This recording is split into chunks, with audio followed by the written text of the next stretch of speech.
आप जैसे सब लोग जानते हैं जम्मू कश्मीर का मसला एक बहुत ही पेचीदा मसला है और पिछले 70-75 साल से आपने देखा जम्मू कश्मीर की क्या हालत बनी हुई है। इस मसले की वजह से जम्मू कश्मीर एक जेल में तब्दील किया गया है। हमारे हजारों की तादाद में नौजवान न सिर्फ जम्मू कश्मीर की जेलों में बल्कि मुल्क की तमाम जेलों में इस वक्त मुसीबत की जिंदगी गुजार रहे हैं। यहाँ बात करना मुश्किल हो गया है। रोज कहीं ना कहीं एनकाउंटर होते हैं, रोज लोग जो हैं मारे जा रहे हैं, सिविलियन तकलीफ में है, हमारी मईशत दिन ब दिन गिर रही है।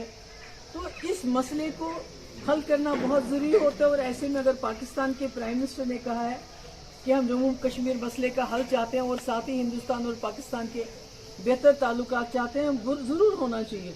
क्योंकि अगर दोनों मुल्कों के ताल्लुकात अच्छे हो जाएंगे, जो गुर्बत यहाँ हिंदुस्तान में है और पाकिस्तान में है, जो हम पैसा आर्मी के ऊपर खर्च करते हैं, बड़े बड़े जहाज के ऊपर खर्च करते हैं, हथियार खरीदने के लिए खर्च करते हैं, वो पैसा हम लोगों की भलाई के लिए खर्च कर सकते हैं।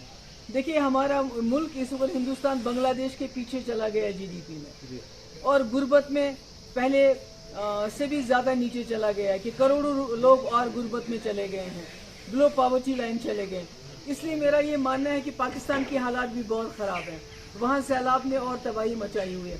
ऐसे में अगर दोनों मुल्क आपस में बैठ के जैसे वाजपेयी के टाइम में हुआ था, मिल बैठ के जम्मू कश्मीर के मसले का हल निकालते हैं तो वो न सिर्फ जम्मू कश्मीर के लोगों के लिए बल्कि पूरे मुल्क और पूरे बरसगीर के लिए एक खुशखबरी होगी, एक खुश आइंदा कदम होगा।